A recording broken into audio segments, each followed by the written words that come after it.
네, 반갑습니다, 여러분. 우리 폴투 온라인 바이블 아카데미 성경탐구 40일 오늘 첫날인데요. 네, 이제 속속들이 들어오고 계신 것 같은데 강의를 시작하도록 하겠습니다. 저희가 강의 계획이라든지 기타 출결 관련된 사항들은 우리 수강생들 카톡 창을 통해서 계획서를 드리도록 하고요. 이 동영상으로는 강의로 바로 들어가도록 하겠습니다. 화면이 잘 나오고 있을 거라고 생각이 되고요. 네, 제가 자료들을 준비했어요. 그래서 제 화면은 작고요. 그 다음에 그 보이는 이미지라든지 이런 것들이 좀 더 잘 보실 수 있게 하도록 하겠습니다. 성경탐구 40일은 성경의 전체적인 숲을 보고, 그리고 전체적인 흐름들이 어떤 흐름들이 있는지를 살피는 것이 제일 중요한 목표이고요. 그리고 그것을 통해서 여러분 각자가 이제 각 권의 성경을 읽었을 때 좀 바른 성경적인 관점을 가지고 성경을 읽을 수 있도록 돕는 것입니다. 그래서 이 강의는 성경의 구절구절들을 이렇게 강론적으로 들어가는 것은 아니고요.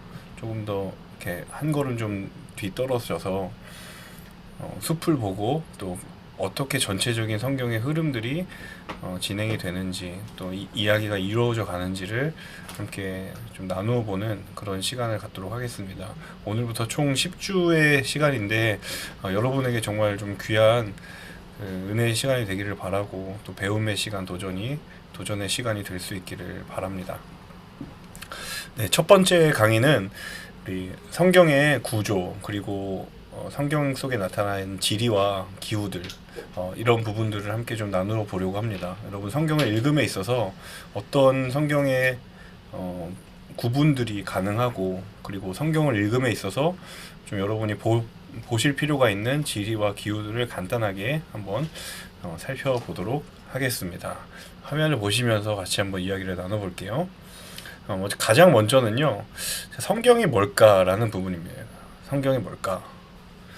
여러분, 성경이 무엇이냐, 성경에 대한 정의를 찾아보면요, 굉장히 많은 신학자들 혹은 목사님들 혹은 또 크리스천들이 성경을 정의하고 있는데, 이걸 사실 하나로 모아서 성경이 이렇다라고 말하기에는 굉장히 복잡하고 또 어려운 점이 있습니다. 왜냐하면 어떤 시각에서 그 성경을 내리느냐가 사실은 굉장히 다양한 방법이 될 수 있기 때문이죠.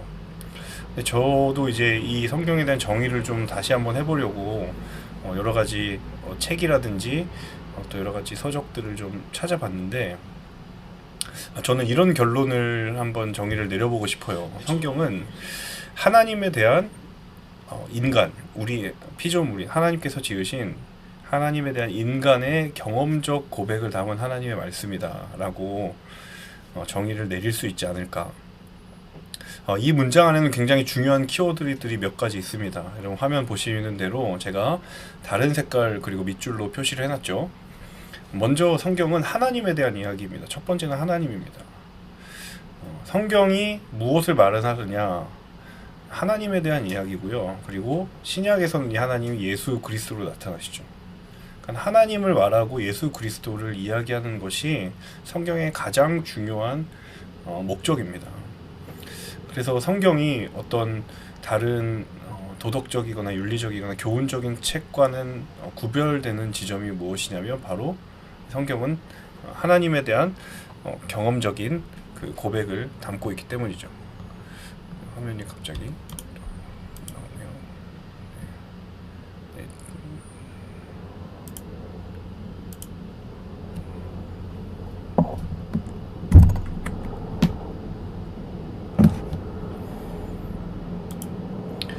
화면이 잠시 안 나오는 것 같은데요. 다시 한번 연결을 해보겠습니다.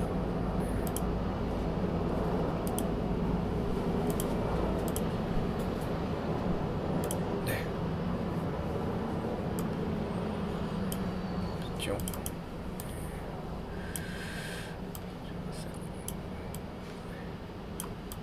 진행을 해보겠습니다.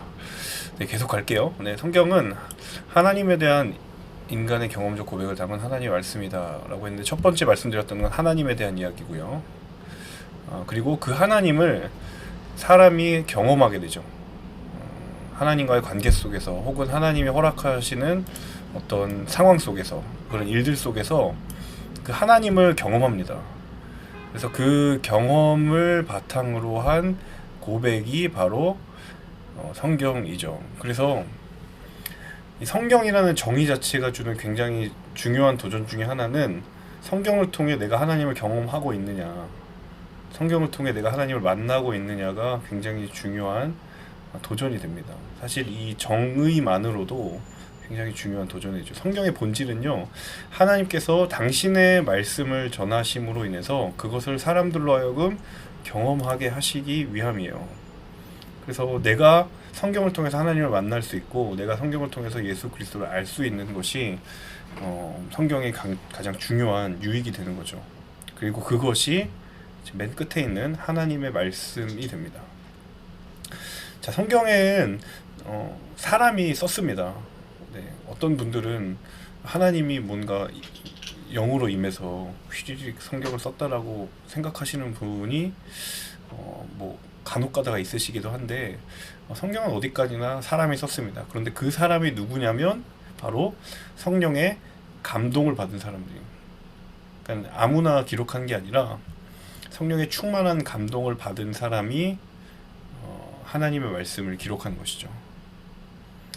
자, 그러면 사람이 쓴 거기 때문에 이게 어떤 하나님의 권위나 이런 부분들이 과연 있느냐라고 말을 할 수 있겠지만, 그래서 제가 이번에 써놓은 건데, 기록된 인간의 말이지만 성경은 살아계신 하나님의 말씀이신 예수 그리스도를 지시하고 증언하기 때문에 성경인 것이죠.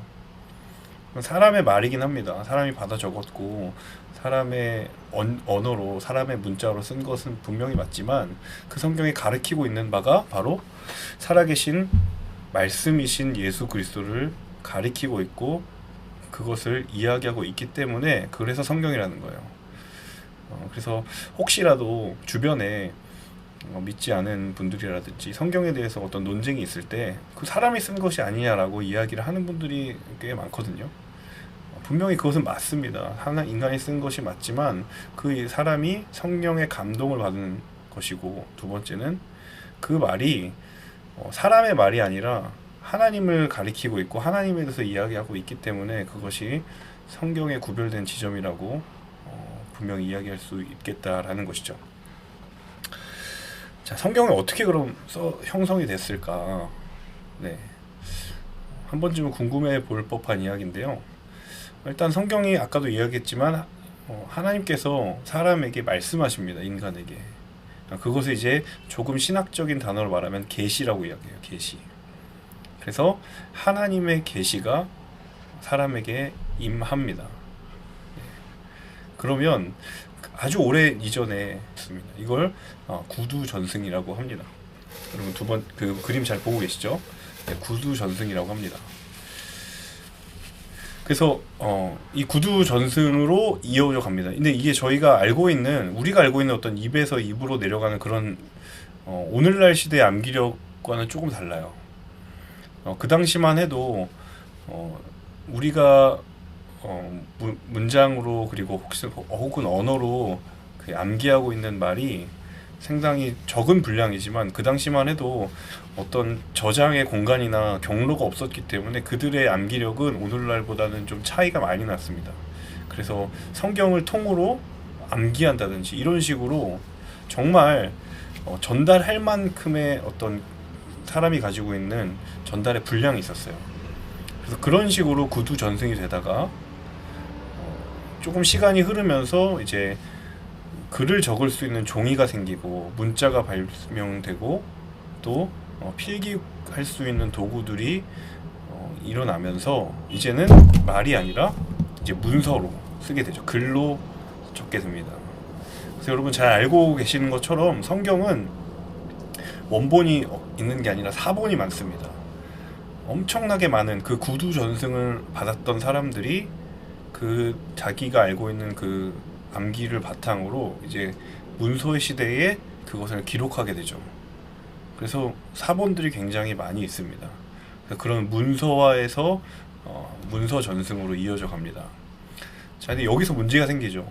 수많은 사람들이 그 입에서 입으로 혹은 글로 그것을 전해져 내려오다 보니까 약간의 그 사람의 한계가 가지고 있는 오차가 있을 수 있고, 그리고 또 간혹 가다가는 정말 하나님의 계시가 아닌데 내가 계시를 받았다라고 해서 조금 하나님의 뜻과는 다른 글을 쓰고는 사람들도 있었어요.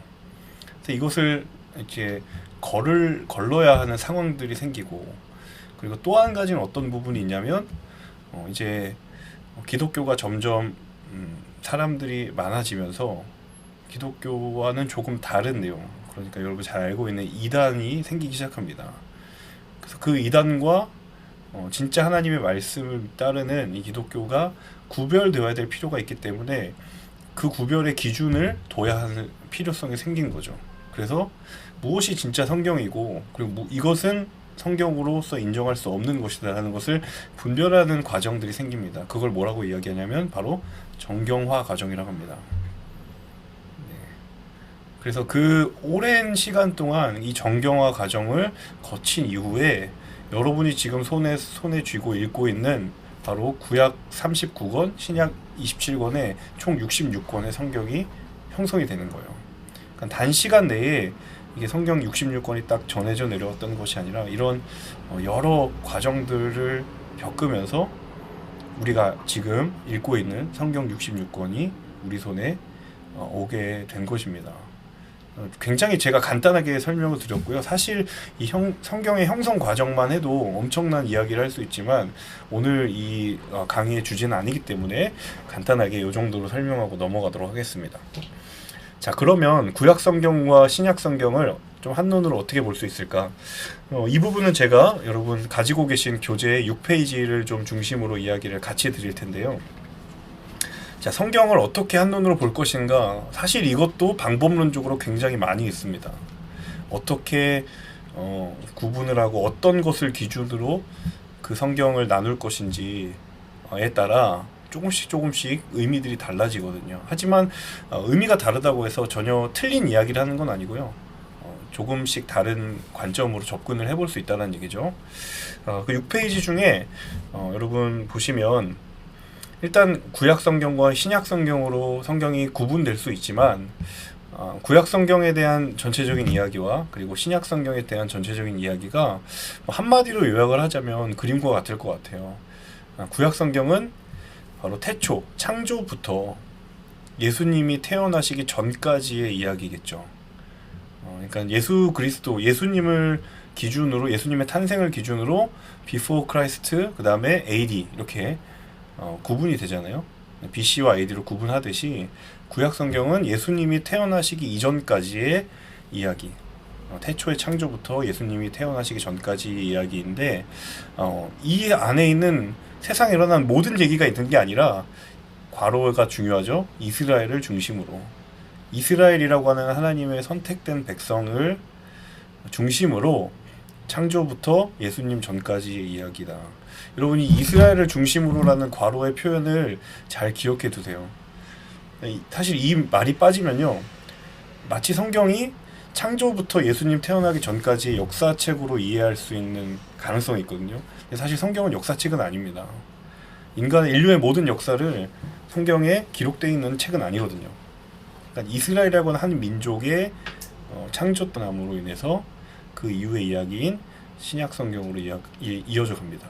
신약 성경은 예수님부터, 예수님의 탄생부터, 그리고 인류의 종말, 그 정말 마지막 때에 오시는 그 예수님에 대한 이야기들을 기록된 이야기들이 바로 신약 성경에 있습니다. 여담으로 여러분, 구약 성경은 히브리어로 기록이 되어 있고요. 신약 성경은 헬라어로 기록이 되어 있는 거는 아시죠? 네, 그래서 이렇게 신약과 구약을 이런 한눈으로 좀 볼 수 있겠다. 그 6페이지를 보시면 또 다른 한눈으로 보는 구조가 있는데요. 그것도 한번 참고해 보시면 좋을 것 같습니다. 이제 넘어가서요. 자, 그러면 이제 구약과 신약을 조금 더 세분화시켜서 한번 이야기를 해보려고 합니다. 첫 번째, 구약 성경의 구분인데요. 7페이지에 나와 있습니다. 제가 7페이지에 보시는 표와 약간은 다르게, 다소 다르게 제가 좀 구분을 해놨는데요. 가장 7페이지는 사실 가장 러프하게 구분을 할 수 있는 방법이라고 한다면, 제가 이 이미지에 띄워놓은 그림은 조금 더 세밀하게 구분이 되어 있습니다. 교재에는 창세기부터 시작해서 에스더까지를 역사서로 구분을 해 놓았는데요. 사실 일반적으로 구약 성경의 맨 앞 5권, 그러니까 창세기, 출애굽기, 레위기, 민수기, 신명기 이 5권은요 역사서 안에 포함되기도 하지만 특별히 이 책은 율법서라고 합니다. 왜 율법서인가? 여러분, 출애굽기에 보시면 모세가 시내산에 올라가서 하나님의 말씀을 받죠. 돌판에 새겨진 말씀을 받습니다. 율법이라고 하죠. 그래서 그 말씀, 율법을 받았다라는 그러한 맥락에서 율법서라고 하고요. 또 다른 말로는 모세오경이라고 합니다. 네. 그렇게 해서 5권을 조금 따로 구분을 해볼 수 있을 것 같고요. 이제 두 번째는 그 교재에 나머지 역사서 범주가 들어갑니다. 그래서 여호수아, 사사기, 룻기, 사무엘상, 사무엘하, 열왕기상, 열왕기하, 역대상, 역대하, 에스라, 느헤미야, 에스더 이렇게 역사서로 구분이 되는데요. 사실 이 역사서도 조금 나누어 볼 수 있습니다. 어떻게 나눌 수 있느냐? 이스라엘이라고 하는 왕국이 세워지는 것을 기준으로 해서 그 전과 후로 나눌 수 있어요. 자, 여러분, 이스라엘의 초대 왕이었던 사울 왕부터 그리고 다윗 왕까지가 통일된 이스라엘의 왕국이었고, 그리고 솔로몬 이후부터는 이제 나라가 분열되죠. 그 이야기가 어디에 걸쳐 있냐면 사무엘하와 열왕기상에 있습니다. 그래서 보통은 여호수아부터 사무엘하까지를 한 덩어리로 묶고요. 그리고 열왕기상부터 에스더까지를 또 한 덩어리로 묶습니다. 이렇게 나눌 수 있어요. 아주 간단하게는 그냥 이 모든 것을 합쳐서 역사서라고 하지만 사실은 여호수아, 사사기, 룻기, 사무엘상, 사무엘하를 한 덩어리로 묶을 수 있고, 그 다음에 열왕기상, 그러니까 왕국이 분열된 이후의 역사부터 이스라엘이 북이스라엘과 남유다로 나뉘어져서 멸망하고 포로로 끌려간 뒤에 다시 돌아오는 기까지의 그 역사, 그것을 또 한 덩어리로 묶을 수 있습니다. 그 이야기가 열왕기상부터 에스더까지 있거든요. 이런 구분이 가능하다라는 것을 여러분에게 좀 알려드리고요. 또 한 가지는 이제 또 다른 한 범주가 바로 시가서죠. 여러분 딱 보아도 이 그런 것들을 묶어서 시가서라고 하기도 하고, 또 다른 말로는 성문서라고도 합니다. 성문서. 그래서 욥기, 시편, 잠언, 전도서, 아가 이렇게 5권을 시가서 혹은 성문서로 따로 구분이 가능하고요. 이 중에서도 시편 같은 경우에는 운문의 형태, 시의 형태를 빌린 찬양의 시고요. 그 다음에 잠언은 한마디로 말하면 어떤 지혜의 모음집이라고 할 수 있죠. 여러분, 지혜의 왕이었던 솔로몬이 잠언을 썼다라고 알려져 있는데, 이 땅에서 어떻게 풍요로운 삶을 누릴 것인가에 대한 부분이 잠언이라고 한다면, 이제 그 잠언에 보시면 그 비결이 어떤 것이냐면 지혜가 필요하다고 이야기하죠. 잠언에선. 근데 그 지혜의 근본은 하나님을 경외하는 것, 여호와를 경외하는 것이 그 지혜의 그 뿌리가 된다라고 이야기합니다. 그러면 이제 잘 살 수 있다라는 거예요, 소위 말하면. 자, 그런데 그거에 대한 반대 명제가 어디냐면 바로 욥기에 있죠. 하나님을 경외하면 지혜롭고 지혜를 가지고 잘 살 수 있을 것 같은데 그렇지 않은 사람도 있는데 라고 반대의 명제를 드는 성경이 어디냐면 욥기입니다. 여러분, 욥기의 주인공인 욥을 아시다시피 욥은 사실 하나님을 경외하는 사람 중에 최고거든요. 하지만 그 잠언에서 이야기하고 있는 그 인생의 행복을 누리지 못해요. 그래서 잠언에 대한 어떤 반기를 드는 책이 욥기라고 할 수가 있겠죠. 아닌 경우도 있다라는 거예요.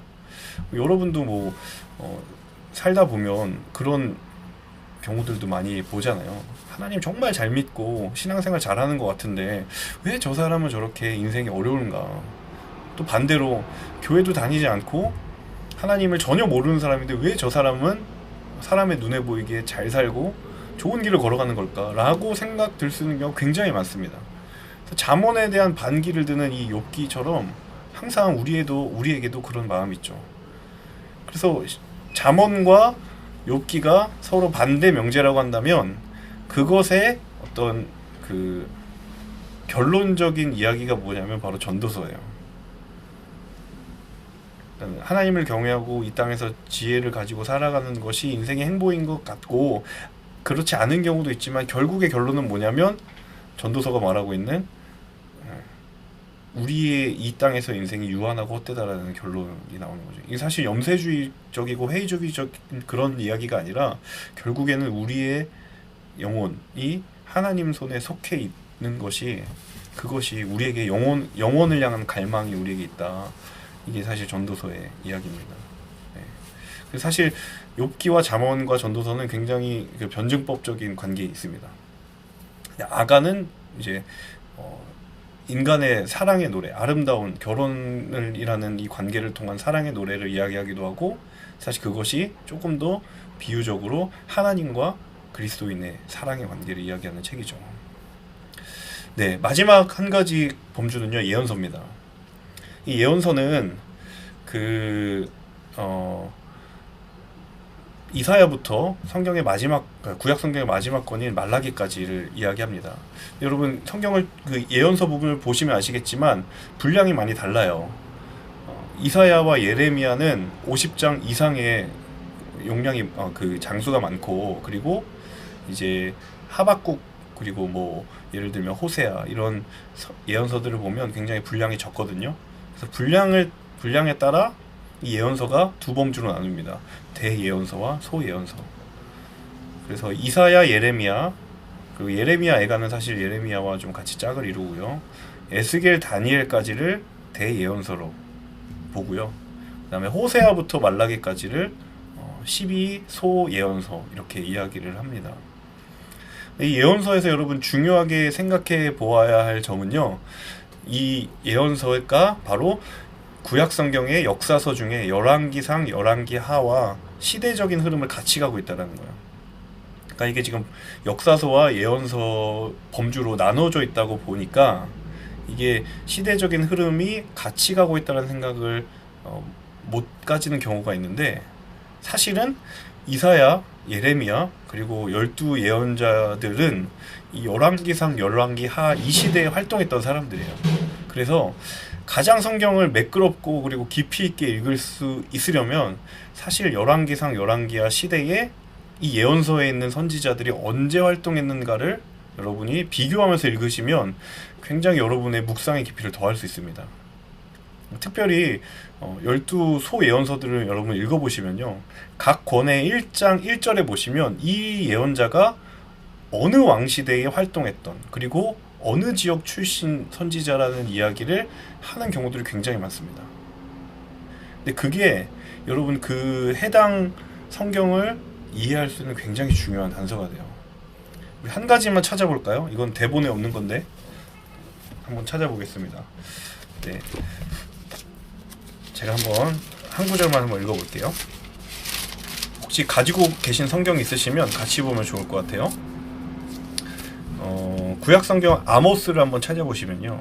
아모스 예를 들어 하나만 찾아보겠습니다. 아모스 1장 1절에 이렇게 성경이 이야기합니다. 저는 개역개정으로 읽어드릴게요.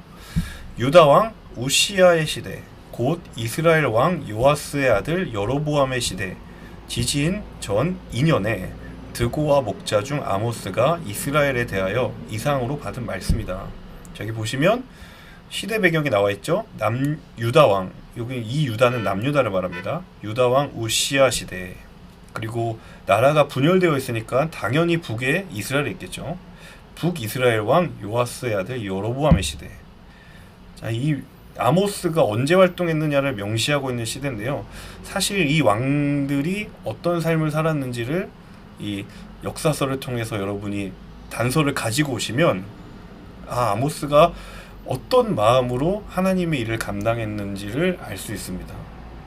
여러분 아모스 1장 1절에 보시면 그 북이스라엘 시대가 여로보암 시대거든요. 근데 이 여로보암이 동명이인이에요. 첫 번째 여로보암은 솔로몬 다음에 나라가 분열되었을 때의 첫 번째 북이스라엘이었던 여로보암이 있고요. 그리고 이 아모스 1장 1절에 나온 여로보암은 여로보암 2세입니다. 다른 인물이에요. 제가 지난 주일 설교 때도 지지난 주죠. 설교 때도 이야기했지만 이 여로보암의 시대가 굉장히 패역한 시대였거든요. 그러니까 정치적으로나 국가적으로나 외교적으로는 부흥했지만 영적으로는 아주 패역한 시대였기 때문에 그 시대에 아모스가 부름을 받았다라는 건 사실은 굉장히 누구도 꺼려하는 그 일을 지금 아모스가 한 거예요. 많은 묵상들이 이제 떠오르죠. 그리고 이 아모스의 출신이 어디냐면 1절 끝에 드고아라고 돼 있죠. 드고아 목자. 이 드고아라는 지명이 어딘지를 알면 또 묵상의 깊이가 생깁니다. 드고아는 사실 굉장히 예루살렘과 떨어진 곳이거든요. 그러니까 이 방송용으로 적절한지 모르겠지만 촌구석입니다. 근데 그 배경도 없는 드고아 출신의 심지어 목자예요. 누구도 주목하지 않는 직업을 가진, 출신도 변변치 않고 직업도 변변치 않은 사람이 하나님의 일에 쓰임 받는 거예요. 사실 우리가 그냥 성경을 훌쩍 그냥 읽어보면 그냥 지나갈 수 있는 이 말이지만 사실은 이런 예언서들의 첫 번째 장 첫 번째 절을 유심히 보면 굉장히 많은 묵상이 됩니다. 그래서 저는 1장 1절로도 설교를 할 수 있어요. 이런 메시지들이 쭉 나오거든요. 그래서 여러분 이 예언서의 시대와 그리고 역사서에 있는 열왕기상 열왕기하 그리고 역대상 역대하 이 시대들을 여러분이 좀 이렇게 병행해서 읽을 수 있다면 여러분 굉장히 여러분의 성경에 읽는 폭과 그리고 깊이가 훨씬 더 넓어질 거라고 생각합니다. 제가 이 부분은 나중에 그 강론으로 들어갔을 때 조금 도움 드릴 만한 자료들을 추가적으로 좀 드리도록 하겠습니다. 넘어가세요. 자, 신약 성경의 구분입니다. 교재로는 8페이지인데요. 8페이지로 넘어가시면 신약 성경은 사실 여러분 권수도 작기 때문에 구분이 그렇게 복잡하진 않습니다. 크게 세 갈래인 것 같아요. 첫 번째는 복음서고요. 두 번째는 역사서. 그 다음에 마지막 서신서입니다. 복음서는 여러분 잘 알다시피 예수님의 이 땅에서의 생애에 대한 기록이죠. 그래서 마태복음, 마가복음, 누가복음, 요한복음이 있는데, 자, 왜 예수님에 대한 그 삶을 이렇게 4개의 복음서로 나눠져 있을까? 자, 마태와 마가와 누가 그리고 사도 요한이 그 예수님의 생애를 바라보는 관점들이 조금씩 달라요. 여러분 가령 예를 들면 쉬운 예를 들면 이런 겁니다.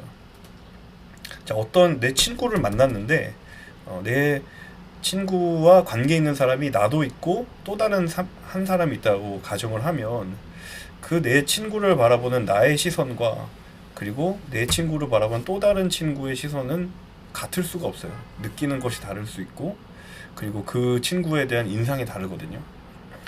똑같은 사건을 보고도 우리가 한 달이 건너면 다 얘기가 달라진다라고 이야기하듯이 그 예수님이라고 하는 한 분 그리고 예수님과 함께 다니면서 내가 경험했던 것을 내가 느끼고 체험했을 때 그들에게 주어진 바가 조금씩 다르거든요. 마태에게 비추어진 예수님의 조금 더 도드라진 모습, 마가에게 비추어진 예수님의 도드라진 모습, 그리고 누가의 인상에 깊이 박힌 예수님의 모습이 또 다르거든요. 요한도 다르고요. 그래서 여러분 마태, 마가, 누가, 요한복음을 쭉 읽다 보시면 어디에는 있는 이야기가 어디에는 없고 그리고 사복음서에 공통적으로 다 있는 이야기들도 있고 조금씩 다르거든요. 자, 성경을 부정하는 사람들은 이거 거짓을 이야기하는 거 아니냐, 어디서는 있는 얘기, 어디서는 없는 이야기 이렇게 이야기를 하지만 저는 오히려 이 차이가 성경에 대한 진실성을 굉장히 두드러지게 만드는 요소라고 생각을 해요. 여러분 한 사건을 두고 100명이 똑같은 이야기를 하면 그건 사실 거짓일 확률이 더 높지 않을까요?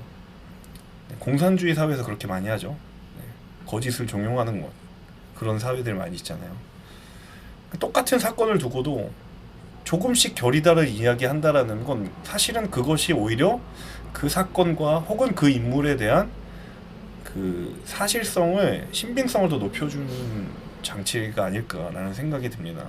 사실 이 부분도 할 얘기가 많지만 일단은 넘어가고요. 자, 그 다음에 이제 요한복음 다음에 성경 순서로 따지면 사도행전이죠. 자, 이 사도행전은 굳이 구분을 하자면 역사서로 구분을 합니다. 무엇의 역사인가? 여러분 잘 알고 계시는 것처럼 선교의 역사죠. 그 예수님이 승천하신 이후에 성령을 받은 하나님의 사람들, 사도들의 선교의 발걸음, 선교의 역사, 이게 바로 사도행전이죠. 네.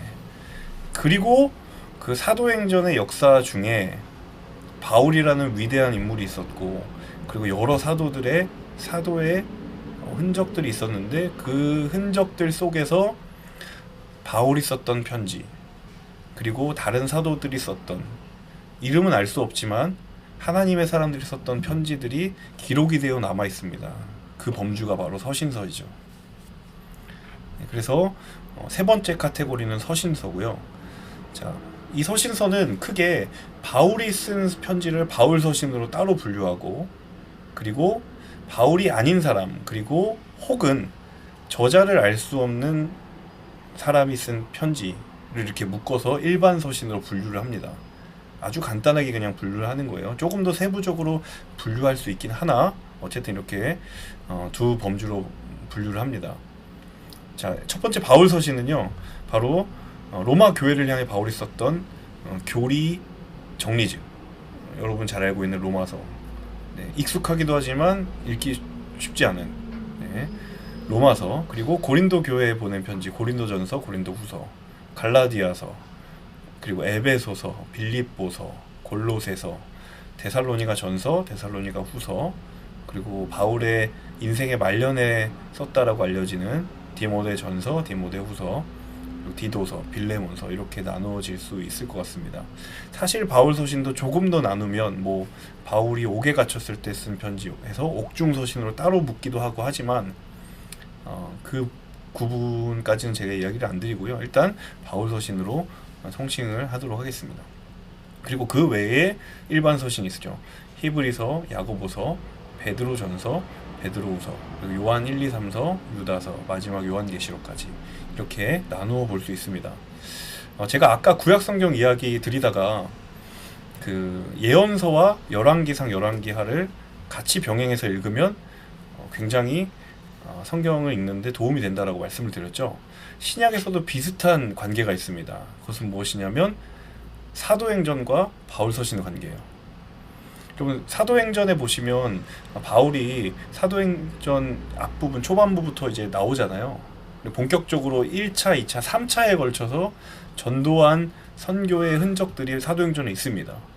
근데 그 각각의 여정에서 사도 바울이 그 머물렀던 교회들의 이야기들이 나오거든요. 그때 기록한 편지가 바울 서신과 굉장히 연관이 돼 있어요. 그래서 사실 바울 서신의 배경을 이해함에 있어서 사도행전을 읽어보는 것이 굉장히 도움이 되고, 그리고 사도행전의 스토리를 읽는 데에 바울 서신을 가져와서 읽는 것이 굉장히 도움이 됩니다. 그래서 여러분, 이 두 관계는요, 굉장히 흥미롭습니다. 보다 보면 재미있어요. 저만 재미있을 거라고 생각할지 모르겠지만 진짜 읽어보세요. 진짜 재밌거든요. 그래서 이 사도행전과 바울 서신의 관계는 생각보다 밀접한 관계가 있다. 시간적으로, 역사적으로 밀접한 관계가 있다 라는 이야기를 드립니다. 또 넘어가 볼게요. 자, 이제 두 번째, 이제 성경의 지리와 기후입니다. 여러분, 성경을 읽다 보면 지명도 많이 나오고요. 그리고 기후가 명시되어 있지 않지만 기후를 좀 추측해 볼 수 있는 그런 표현들이 많이 나오는데, 왜 이 성경의 지리와 기후를 읽어야 하는가, 알아야 하는가에 대해서 좀 이야기를 드릴게요. 자, 우리 교재로는 14페이지로 넘어왔습니다. 이 교재에는 사실 성경의 지리와 기후를 왜 알아야 하는가 이런 부분에 대해서는 사실 이야기하고 있지는 않아요. 근데 이건 제가 따로 드리는 이야기지만 왜 성경의 지리와 기후를 아는 것이 필요한가 한 두 가지 이야기를 드리고 싶습니다. 첫 번째는 성경의 묵상의 깊이를 더해줍니다. 지리와 기후를 아시면 성경의 묵상의 깊이를 더해줍니다. 제가 이제 예로 한 구절만 좀 이야기를 드려볼게요. 이 구절은 지난 주일 저희 폴투대학부 설교 때 제가 본문으로 설교했던 본문인데요. 여러분 얼마 안 됐기 때문에 설교를 기억하시겠죠. 자, 시편 126편 4절에 보면 이런 구절이 있습니다. 여호와여 우리의 포로를 남방 시내들 같이 돌려보내소서. 자, 거기에 남방 시내라는 그 표현이 나오거든요. 이 남방 시대가 어딘가, 도대체 어딘가, 이제 이렇게 책을 찾아보면 여기가 이제 그 구약의 네게브라는 지역이 있습니다. 네게브. 이 네게브가 어떤 지역이냐면 창세기에 아브라함이 그 본토 친척 아비집을 떠나서 머물렀던 곳이고요. 그리고 이 네게브는 굉장히 척박한 땅입니다. 연평균 강수량이 100mm도 안 되는 곳이에요. 그러니까 어떤 식물도 자라기 어렵고 뭐 목축을 한다고 해도 겨울에 약간 아주 제한된 기간에만 목축을 할 수 있는 그런 지역입니다. 자, 그래서 이 남방 시내가 이런 배경을 가지고 있는데 이 바로 다음 구절이 여러분 잘 알고 있는 울며 씨를 뿌리러 나아가는 자는 기쁨으로 단을 거두리로다 라는 표현이 나오는 구절이거든요. 그러니까 농부가 씨를 뿌리러 갈 때 울며 뿌리는 사람은 없습니다. 기대와 소망을 가지고 풍성한 수확을 기대하면서 뿌리는데 시편 126편 4절의 남방 시내는 씨를 뿌려도 더 이상 가망이 없고 기대할 게 없는 곳이에요. 하지만 그럼에도 불구하고 씨를 뿌려야 하는 하나님의 사명을 맡은 사람의 사명과 그리고 하나님의 일을 하는 사람이 비록 사람의 눈에 보이기에는 어떤 희망과 어떤 기대를 할 수 없어도 하나님이 그 땅을 일구셔서 그 수확물을 거두게 하실 것이다 라는 그 믿음 가지고 나아가는 그 시편 기자의 구절을 담은 표현이라는 거죠. 그래서 4절에 나와 있는 남방 시내를 조금만 알면 바로 다음 구절 5절과 6절을 조금 더 잘 이해할 수 있는 근거가 됩니다. 사실은 126편 1절부터 쭉 읽어보면 사실 약간 5절 6절이 약간 동떨어진 느낌이 좀 있어요. 쭉 읽다가 갑자기 울며 씨를 뿌린다? 뭔가 흐름에 안 맞는 느낌이 들기도 하는데 사실 이 5절 6절을 이해할 수 있는 키워드가 되는 구절이 바로 4절입니다. 이 4절에 나와 있는 남방신의 이 지리와 기후를 조금 알면 아, 이래서 씨를 뿌리러 울며 나가는구나 라는 것을 알 수가 있는 거죠. 묵상의 깊이를 더해준다라는 겁니다. 두 번째부터 브엘세바에 이르기까지 각기 포도나무 아래와 무화과나무 아래에서 평안히 살았더라. 자, 단에서부터 브엘세바. 사실 이 구절은 좀 유명하기 때문에 아시는 분들이 좀 계실 수 있겠는데요. 자, 단과 브엘세바는 그 이스라엘 통일된 이스라엘 왕국의 북쪽 끝과 남쪽 끝입니다. 북쪽 끝에는 단이 있고요. 남쪽 끝에는 브엘세바가 있습니다.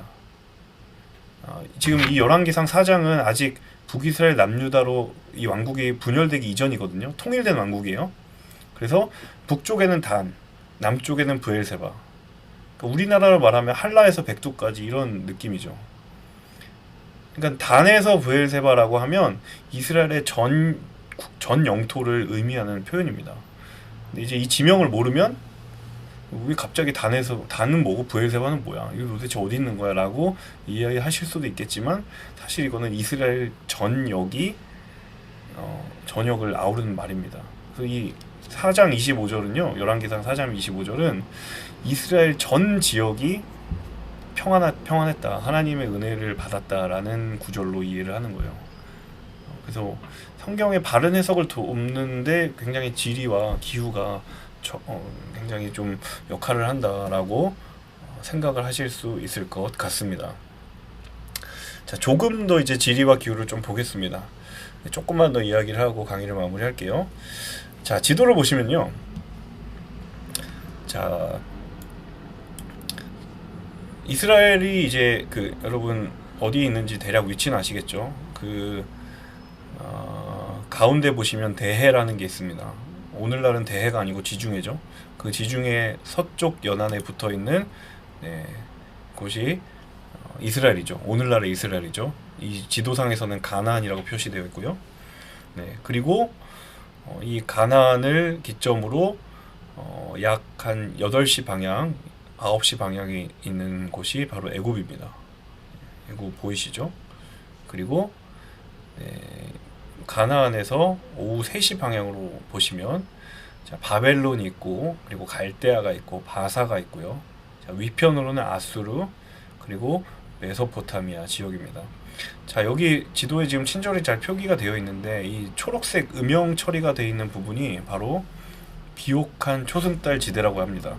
여러분 예전에 학교 다닐 때 세계 지리를 한번 배웠던 기억을 상기시켜 보시면 이 중동의 비옥한 초승달 지대라고 해서 그 이집트의 나일강부터 시작해서 그리고 페르시아만에서 이제 쭉 강으로 들어가는 그 구역이 이게 범람이 잦았어요. 강의 범람이. 자, 강의 범람이 잦으면 강 근처에는 굉장히 토양이 비옥해집니다. 중동의 대부분의 기후는 사막 기후이기 때문에 많은 사람들이 경작을 하기 위해서는 강 주변에 살 수밖에 없거든요. 그래서 역사적으로 항상 강 주변에 있는 민족들이 강대국이 됐고 그리고 풍요를 누렸습니다. 이 이스라엘의 성경의 이스라엘의 역사도 마찬가지였어요. 하나님께서 애굽에서 이스라엘 백성들을 구출시켜서 광야에서 40년을 보내고 가나안으로 들어가게 하시잖아요. 그러고 그때 하나님께서 그들을 성경의 표현에 젖과 꿀이 흐르는 땅에 들어가게 하셨다라는 표현이 있거든요. 성경에는 젖과 꿀이 흐르는 땅이고요. 일반 역사, 지리로 말하면 여기는 바로 비옥한 초승달 지대입니다. 늘 그 물이 있고 그리고 그 물로 삶을 영위할 수 있고 경작을 할 수 있는 지역이죠. 네, 제가 지금 15페이지를 읽고 있었어요. 15페이지에 보시면 교재에 수역이라고 돼 있죠. 첫 번째 지중해 1번 말씀드렸고요. 네, 그리고 이제 두 번째 갈릴리 바다를 말씀을 드려야 되는데 이 갈릴리 바다는 이 이미지 없기 때문에 이미지로 좀 넘어가 보도록 하겠습니다. 자, 그 전에 여러분 그 가나안 3시 방향에 있는 바벨론, 갈대아, 바사, 아수르 이 제국들은 나중에 이스라엘이라고 하는 왕국이 세워졌을 때 계속적으로 이스라엘을 침략했던, 여러분 성경에 보시면 이 그 나라들이 굉장히 자주 언급되는 것을 보게 됩니다. 여러분 지정학적으로 봤을 때 이스라엘이라고 하는 나라가 굉장히 많은 이방 민족들에게 둘러싸여져 있기 때문에 사실은 이 지정학적 위치가 굉장히 영적인 도전이 되죠. 사실 그 우리나라도 삼면이 바다로 둘러싸여 있고 위로는 북한, 그리고 조금 더 영토를 확장하면 중국과 일본과 러시아 이런 강대국들에 쌓여 있잖아요. 사실 저는 이 구약의 이스라엘의 역사를 볼 때마다 우리나라와 굉장히 많이 오버랩되는 부분들이 있는 것 같아요. 이스라엘도 주변의 이방국들에 둘러싸여서 매번 침공을 당할 때 항상 그들의 고민은 우리가 어느 편에 서야 이 나라가 멸망하지 않고 잘 영위할 수 있을 것인가, 이 나라가 어떻게 하면 더 발전할 수 있을 것인가에 대한 그런 도전이 늘 있었는데, 이 이스라엘 백성들의 생각과 그리고 하나님이 제시하는 솔루션이 언제나 차이가 있었어요. 이스라엘 백성들은 우리가 누구와 어느 나라와 동맹을 맺어야 우리가 살아남을 것인가, 그래서 이 지도에 보시는 바벨론을 찾기도 하고 아수르를 찾기도 하고 갈대아를 찾기도 하고, 여러분 열왕기상 열왕기하를 보시면 그 북이스라엘과 남유다의 수많은 왕들이 이 이방 민족들에게 찾아가서 자신들을 도와달라고, 우리와 동맹을 맺자고. 그러다 보니까 어제는 동맹이었는데 오늘은 그 동맹이 적으로 변하는 일들이 비일비재하게 일어났어요. 그때마다 하나님께서 예언자를 보내서, 선지자들을 보내서 하셨던 일관된 외침이 무엇이냐면, 너희들이 도움을 피할 곳, 너희들이 도움을 요청할 곳은 오직 하나님이다. 사실 이게 구약의 예언서 전체의 메시지라고 해도 과언이 아니죠. 하나님을 의지하면 살아난다, 하나님께 돌아가면 멸망하지 않는다, 이게 사실 예언서의 단 한 문장의 주제라고 해도 과언이 아니라고 생각합니다.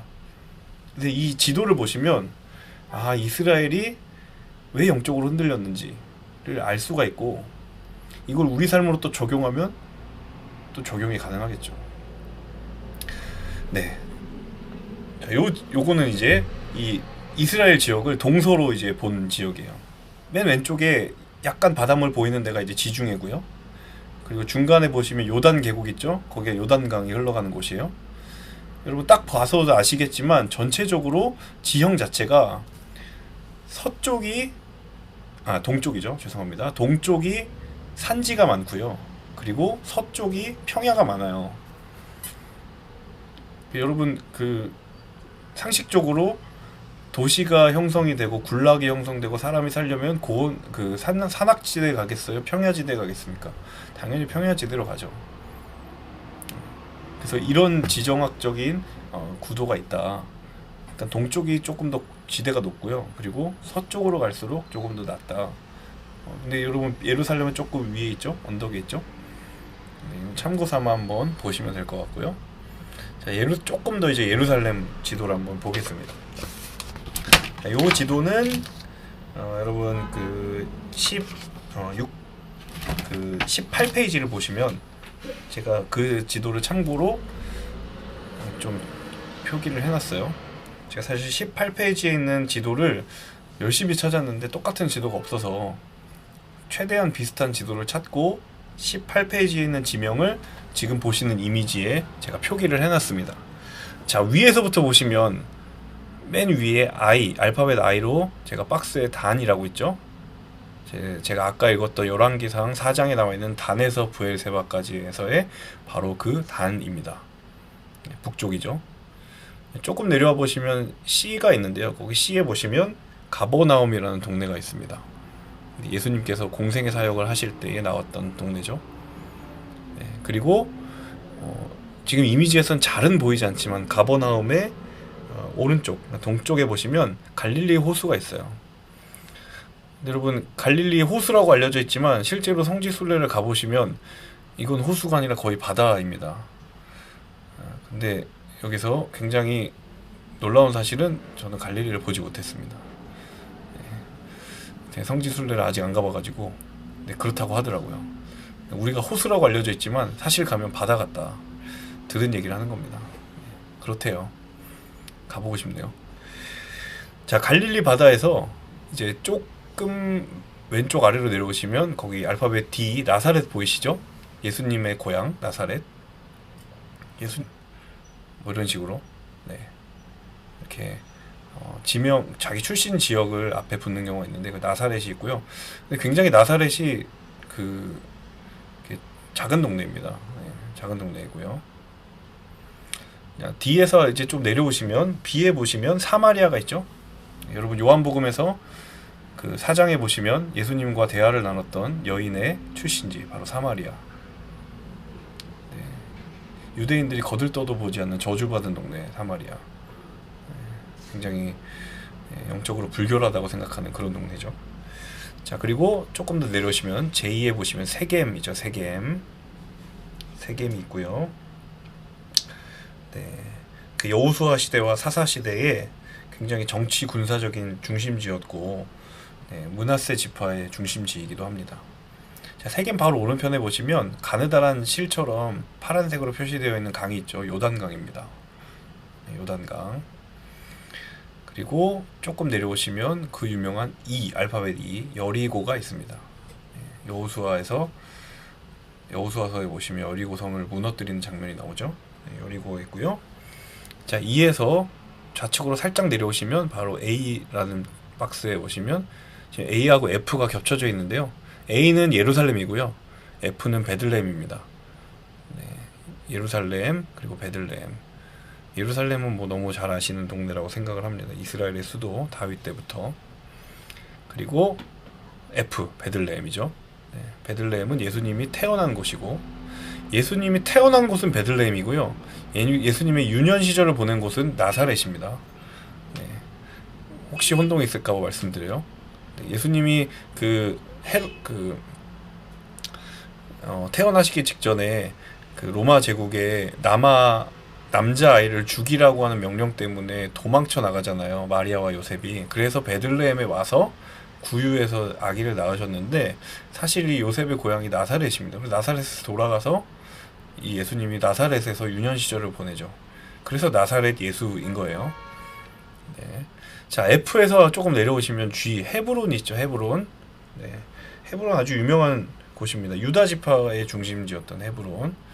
네. 그리고 바로 오른쪽에 보시면 요건 조금 보이실 거예요. 거기 이미지에 염해라고 써 있지만 사실 사해로 조금 더 알려져 있죠. 소금 바다입니다. 네.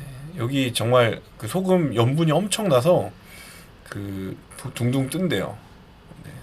그래서 소금이 있고 그 다음에 왼쪽 끝에 가시면 H, 브엘세바 보이시죠? 네, 브엘세바가 있습니다. 네, 요 정도가 바로 18페이지에 있는 지리이고요. 자, 이제 얼마 안 남았습니다. 이 성지의 기후, 그러니까 이스라엘의 기후는요, 대체로 일단 우기와 건기입니다. 사막 기후이기 때문에 우기와 건기입니다. 저희처럼 뭐 사계절이 있는 건 아니고요. 11월부터 3월까지가 우기, 비가 오는 기후인데 사실 이 비의 양도 그렇게 많지는 않습니다. 하지만 비가 오기 때문에 우기라고 이야기하고, 그리고 5월부터 9월까지가 건기입니다. 말 그대로 정말 사막 기후가 드러나는 곳이죠. 그리고 굉장히 낮과 밤의 일교차가 큽니다. 그래서 여러분 성경에 보시면 이스라엘 백성들이 출애굽했을 때 하나님이 낮에는 구름 기둥으로, 밤에는 불 기둥으로 인도하셨다. 불 기둥을 밤에 허락하신 이유가 있습니다. 밤에 엄청 춥거든요. 이 사람들이 또 광야 생활을 했기 때문에 마땅한 거처가 있는 것도 아니고, 그래서 밤에 불기둥을 인도하신 이유가 있다. 하나님 굉장히 섬세하셨다라는 것을 낮과 밤의 일교차를 알고 있으면 조금 더 묵상의 깊이를 더할 수가 있죠. 자, 비가 오기는 합니다. 오기는 하지만 많이 오지는 않고요. 이 비를 이제 19페이지에 보시면 비에 대한 조금 세부 설명이 나와 있는데, 자, 우기 11월에서 3월 우기의 초에 오는 비를 이른 비라고 합니다. 네. 그래서 그 이 비가 와야 이제 식물을 파종할 수 있게 된다고 해요. 그리고 이게 5월에서 9월 사이에 건기였기 때문에 이때 비가 와줘야 땅을 갈아엎을 수 있는 준비를 하는 거죠.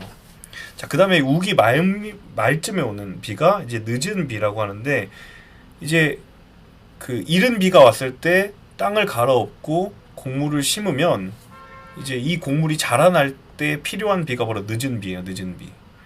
이제 때에 맞는 비가 필요한 거죠. 그래서 이른 비가 필요하고 늦은 비가 필요한 건데, 그때 이제 성경에 보시면 이른 비와 늦은 비에 대한 이야기들이 나오는데, 하나님께서 이 구약의 예언서들을 보시면 간혹 비를 오지 않게 아니하시는 그런 심판들이 있거든요. 사실 이게 하나님의 심판의 시그널인데, 사실 이스라엘 백성들이 이 현상을 보고 하나님의 사인을 못 알아채죠. 그래서 엉뚱한 데 가서 빌고 절하죠. 하나님이 사인을 주실 때 캐치할 수 있는 영적인 민감함이 필요하다라는 것을 이 기후를 통해서도 우리는 보게 됩니다. 하나님은 사실 민감하게 캐치하시잖아요. 낮에는 구름 기둥, 밤에는 불 기둥. 근데 우리도 이른 비와 늦은 비를 바라보며 하나님의 이 센스 있음을 우리도 따라가면 얼마나 좋을까라는 생각을 또 한편으로 해보게 됩니다. 그래서 비를 얘기해 드렸고요. 그 다음에 이슬. 굉장히 독특한데요. 이스라엘은요, 비만큼 이슬이 내려요. 어떨 때는 강수량보다 이슬의 양이 많아요. 근데 이 이슬이 보통 평야 지역에 많이 내리거든요. 그래서 이 이슬이 굉장히 농사에 도움이 많이 된다고 합니다. 그리고 이제 이슬이라고 하는 단어를 가지고 하나님께서 또 이야기하실 때가 있죠. 호세아에 보면 유명한 구절 있죠. 오라 우리가 여호와께 돌아가자. 우리를 찢으셨으나 도로 낮게 하실 것이요. 우리가 여호와를 알자, 힘써 여호와를 알자라는 구절이 나온 다음에 바로 다음 구절에 하나님이 너희의 인애가 아침 이슬처럼 쉬이 없어지는 것 같다. 여러분 아침에 이슬 내리는 거 보면요, 이슬이 내렸다가 해가 뜨면 금방 없어지거든요. 그 이스라엘의 회개의 이 말이 그렇게 가볍고 천박하다라는 걸 이야기해 주는 겁니다. 혹시 여러분 그 구절로 굉장히 은혜 받으신 분들, 제가 환상을 깨는 건지 모르겠지만 사실은 그 구절은요, 그 이스라엘의 굉장히 헛된 회개를 지적하는 하나님의 말씀이 곧 바로 다음에 있어요. 이 요 구절은 좀 제가 항상 요 구절 말 나올 때마다 제가 얘기 드리는데, 네, 이스라엘의 온전한 회개를 말씀하시는 그 다음 이야기도 좀 보실 필요가 있습니다. 자, 다섯 번째, 바람. 자, 동쪽에서 부는 바람이 있고요, 서쪽에서 불어오는 바람이 있습니다. 여러분 지형을 한번 잘 생각해 보세요. 동쪽에 뭐가 있죠? 산지가 있고요. 서쪽에는 뭐가 있죠? 이스라엘 서쪽에는, 네, 지중해가 있습니다. 그럼 당연히 동쪽에서 부는 바람은 그 산악 지역에서 부는 바람이기 때문에 굉장히 건조하죠. 뜨거울 수밖에 없죠. 네, 서쪽에서 부는 바람은, 네, 지중해에 있는 수증기를 가지고 오기 때문에 비를 가지고 오는 바람입니다. 당연히 비를 몰고 오는 바람이라면 사막 기후에는 좋은 바람이겠죠. 그래서 대체로 서풍은 좋은 의미로 이해가 되고, 네, 되곤 합니다. 제가 이제 일부러 좀 깊이 있게 이야기를 안 드리는 것은, 네, 이 기후를 아는 것도 중요하지만 이게 굉장히 성경의 메인이 되면 또 여러분의 또 머리의 저장 용량을 굉장히 제가 건드릴 수 있는 가능성이 있을 것 같아서 이 정도로 이야기를 드리고요. 네, 제가 교재를 중심으로 막 다 구구절절히 설명한 것은 아니기 때문에 이 강의를 한번 정리하는 차원에서 강의가 끝나면 한번 교재를 한번 쭉 한번 읽어보시면 도움이 될 거라고 생각합니다. 오늘 성경의 구조, 그리고 성경을 이해함에 있어서 여러분에게 도움이 될 만한 성경의 지리와 기후에 대해서 이야기를 드렸는데요. 사실은 뭐 이 강의를 듣는다고 해서 성경의 모든 지리와 기후 그리고 모든 구조를 다 알 수는 없습니다. 하지만 알면 좋구나. 그리고 여러분이 개인적으로 성경을 읽으실 때 지명이 나왔을 때나 혹은 어떤 기후나 어떤 식물이 나왔을 때 한번 멈춰볼 수 있으면 좋겠어요. 알지 못하더라도 혹시 여기에 의미가 있는 건 아닌가? 라고 한번 멈춰서 생각해 보면은 그런 동기부여가 되면 너무 좋겠다. 제가 큰 욕심을 가지고 있는 것이 아니라 적어도 이 강의를 듣고 이 지명은 어떤 배경이 있는 걸까? 라고 생각해 볼 수 있는 동기부여가 된다면 여러분에게 정말 도움이 많이 될 거라고 생각합니다. 이 부분에 대해서는 제가 또 도움될 만한 책들을 그냥 찾아서 한번 각자 읽어보실 수 있도록 소개를 또 해드리도록 하겠습니다. 이제 1강이 이제 오늘 마쳤고요. 앞으로 이제 나머지 강의들이 쭉 진행이 될 텐데, 제가 이 강의 하면서 이렇게 슬라이드 쇼로 보여드리는 이미지는 다 PPT 파일로 만들어서 제가 여러분에게 공유 드리고, 또 중간중간에 보충 자료도 있을 거거든요. 이 보충 자료도 여러분에게 공유를 해 드리도록 하겠습니다. 그 공유 방법에 대한 안내는 우리 수강자들 카톡방을 통해서 공지를 드리도록 하겠습니다. 오늘 첫 시간인데 여러분 또 진지한 마음으로 잘 임해 주셔서 너무 감사드리고요. 정말 기대가 있습니다. 이 10번째 강의가 끝났을 때 그래도 내가 성경을 좀 알고 싶은 마음이 있구나, 또 좀 더 알아봐야 되겠구나라는 그런 마음들이 생긴다면 더없이 좋을 거라고 생각합니다. 긴 시간 강의 들어주셔서 감사드리고, 다음 주